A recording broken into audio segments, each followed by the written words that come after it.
Wow, sarap ng hangin. Ayan. Ang lawak ng low tide. Napakalawak ng low tide.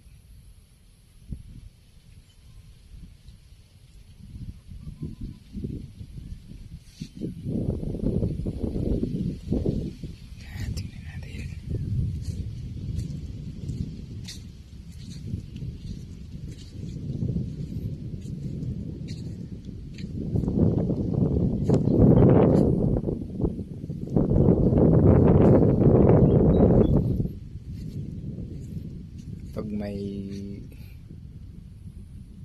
Pag high tide, ang tubig ay hanggang dito sa may guhit na yan, o kaya minsan hanggang dito.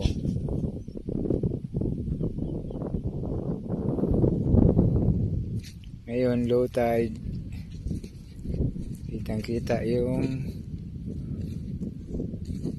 mga buhangin yan. Ang daming shell dyan. Yan, sa mga buhangin na yan.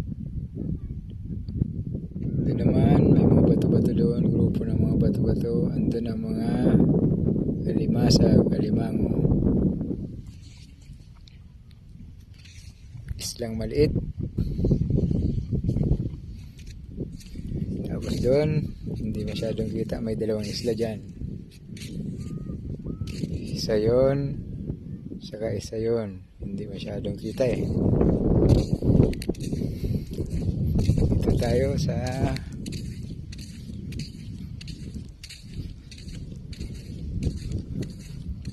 yan, haba. Yan ang nilalakad namin dati. Kami naglalakad pag nag-aaral kami. Galing doon papunta naman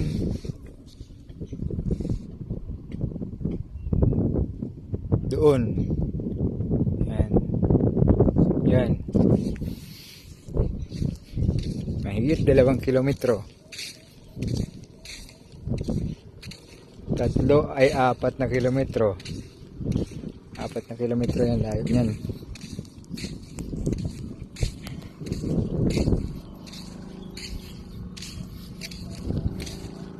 Dito na tayo.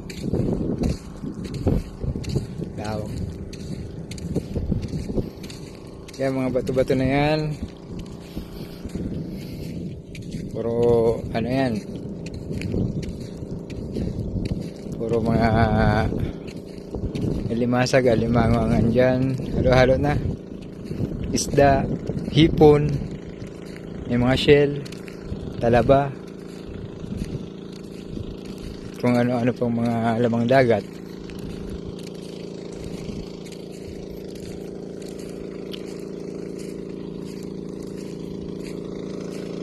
Ito ay ilog.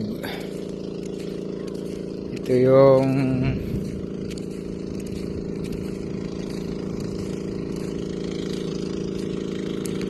karugtong ng ilog na sakop na ng dagat. Ayan. Kaya kahit low tide, may nakakadaang motor.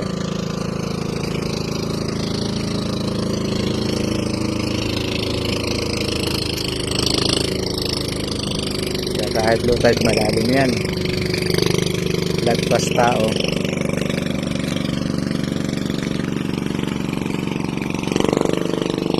Yung kabila, isa rin yan sa malawak. Napakalawak niyan hanggang yan dun sa isla na yun. Lagpas pa sa isla. Napakalawak niyan hanggang dun.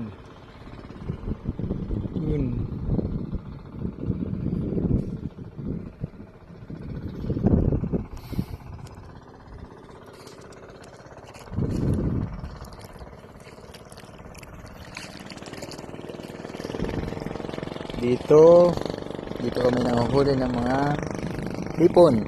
Iniilaw lang namin pag gabi. Isa may mga isda. Mga limang, mga limasag. Depende kung ano makita.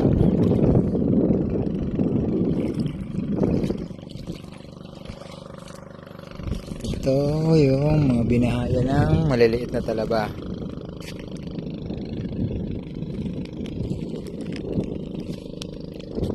Ito ay kinuha na yung laman kaya ganito na.